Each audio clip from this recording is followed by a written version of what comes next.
là, nous assistons au passage d'un détachement de la Brigade nationale des sapeurs-pompiers aux ordres du lieutenant-colonel Martial John. Le détachement motorisé de la Brigade nationale des sapeurs-pompiers est composé de 56 moyens d'intervention sous les ordres du lieutenant-colonel John. Il comprend 17 types d'engins et de véhicules. Il est réparti entre 4 composantes, notamment la composante secours à victimes, composante secours incendie et sauvetage, composante secours spécialisée et la dernière composante soutien. Voilà. Ce sont les sapeurs-pompiers qui jouent un rôle essentiel. Effectivement. Waa sapeur ngi noonu. Gendarmerie ngoog. Waa sapeur. Sapeur-pompier. Ah ñoom ñooy fay lakk yi. ñoo ay ci daay yi xam nga daay mi ngi jeexal réew mi. waaye sapeur-pompier nag dafa am lu mu def ci daay yi. équipé nañ leen bu baax gis nga équipement bi ñu leen président defal. équipement bu bees bi ñuy jël lii man moo tax daay bëreetul de. daay bëreetul parce que pompier bi dañuy jóg ci daay. waaye xam naa bu ca kanamee tuuti léegi douane ñëw. waaw xam nga douane nag li mu def ci réew mi Babacar Mbaye fi mu yóbbu douane dinaa la ci indi lu bari buñ ca yeggee. incha allah mais gis nga gaañaa ngoog. sapeur-pompier yaa ngoog. Très efficace, ces forces de sapeurs-pompiers. Effectivement, des forces de sapeurs-pompiers qui ont en 2025 effectué plus de 35 000 sorties. Et il faut le dire, ils ont également un rôle très déterminant à jouer dans la couverture sécuritaire des Jeux Olympiques de la jeunesse Dakar 26. Le module comprend des motos d'intervention rapide.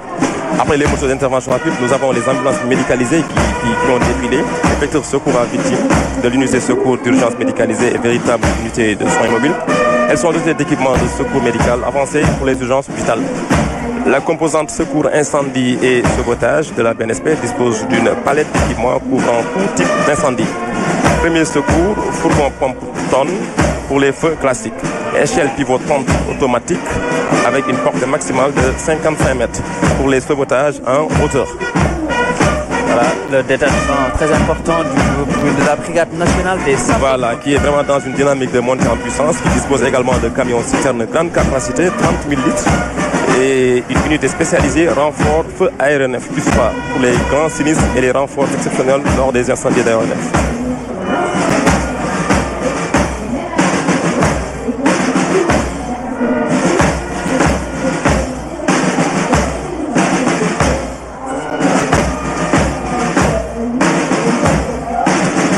Et la dernière composante, secours spécialisé, et le fer de lance de la Brigade nationale des sapeurs-pompiers.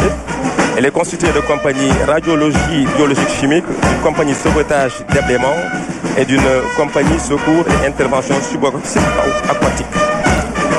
Ces unités d'intervention spécialisées basées à Dakar ont la capacité d'intervenir sur l'ensemble du territoire sénégalais et même à l'étranger. Pour les Jeux olympiques de la jeunesse, ces unités d'élite seront déterminantes dans la sécurisation des Jeux en synergie avec les autres forces de défense et de sécurité. Effectivement, presque plus d'1 millier d'hommes mobilisés pour ces Jeux olympiques de la jeunesse. Les sapeurs-pompiers véritablement toujours en pionnier et de secours, d'aide aux populations sénégalaises. Voilà, maintenant c'est là, nous nous approchons du colonel de la police. Oui, à présent c'est le passage du défilé motorisé de la police. Et nous allons donner la parole au commissaire Diop. Merci Bamba. Là à présent nous allons assister au passage du défilé motorisé de la police nationale. Ce détachement est aux ordres du commandant de police Ouagane Mbodj, composé de 64 véhicules répartis ainsi qu'il suit. 31 véhicules, 3 vedettes et 27 motos. Là nous avons toujours le commandant Ouagane Mbodj, suivi du drapeau et de sa garde. Ce dispositif est articulé en 2 rames. La première rame est essentiellement composée par la direction de la sécurité publique et la BIP. Là, nous avons la section moto de la compagnie de circulation de Dakar. Nous avons une mission, nous avons une escorte de personnalités officielles comme étrangères, transport de valeurs et d'œuvres d'art, escorte funèbre. Nous avons di def évacuation sanitaire entre autres dañuy participer ci li nga xam ne moom la ñuy wax prévention des accidents ci rapport police bi ñu seetlu ko ren accident yi dafa wàññeeku ci lu bëree bëri te loolu effort la bi nga xam ne dañ ko def en terme de sensibilisation suñu paree ci ñoom ñu ñëw ci ñaari Land Cruiser yu brigade d'intervention polyvalente yi nga xam ne ay chien d'intervention la def bib nag nekk première unité d'élite bu Sénégal bu ñu créé en 1975 à la suite des Jeux olympiques de minute de 72 yi nga xam ne dafa amoon ay incidents ñu anticiper tey ji ñuy wax ci JOJ seen ay rôle nekk ci véritablement anticipation intervention ñu ngi gis noonu ay PC artificiels ñi nga xam ne dañuy préparer lépp li nga xam anticiper engin explosif improvisé ñii ñu ngi gis deuxième peloton bi aux ordres du lieutenant de police Ismaïla Ciss mu composé wu 6 fourgonnettes de marque Iveco avec une capacité de 20 places mu nekk ay véhicules d'intervention et de transport ñu ràññee ci également 2 toilettes mobiles ci nga xam ne mooy fourgonnettes yi day tax éléments yi bu ñu nekkee en intervention bu ñu soxlaa seen bopp mën a dugg ci Iveco yooyu noonu ñu toftal ci ñeenti camions yi nga xamante ne camion de transport de troupe 33 places ñu ngi gis nii ay drone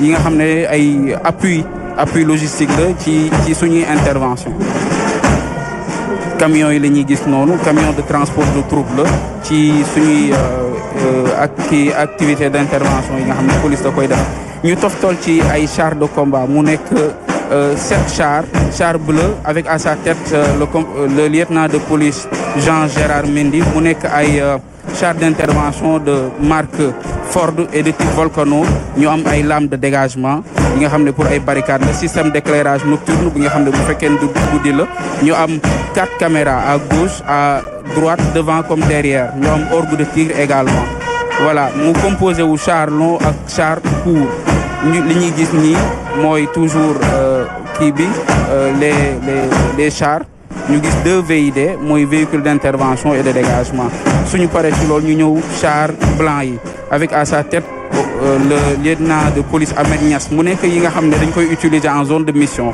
lañ koy utiliser moo am ventre V boo xoolee ni mu bindoo nga xam de telle sorte buñ jaaree ci ay explosifs bu mën a atteindre ni mu waroon atteindre les unités d'intervention.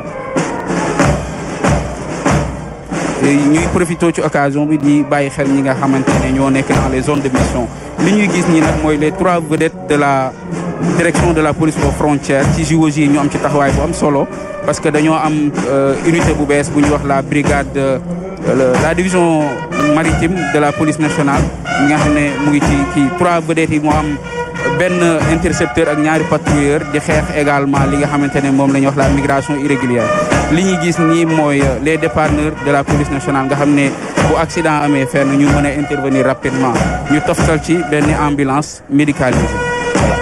Merci, voilà pour la police, colonel Ndour et Ablaye Mbaye Pekh juste avant le colonel. xam nga waa police a ngi noonu. douane dafa def lu rëy ci réew mi Babacar Mbaye fi mu fekk douane Abdourahmane yoroon ko def ci lim ci def ci teranga mais Babacar Mbaye bi mu ñëwee nag dafa yokk koom-koom moo colonel Mbagnick Fall ak ñi ma àndal dañoo yokk koom-koomu douane moo tax douane génn nii tey mel nii gàcce ngaalaama Babacar Mbaye. waaw sànq police moo doon jàll mais dinañ ñëwaat ci douane ñu jox colonel Ndour mu ñëw ci administration pénitentiaire. Voilà, ça c'est l'administration pénitentiaire sous les ordres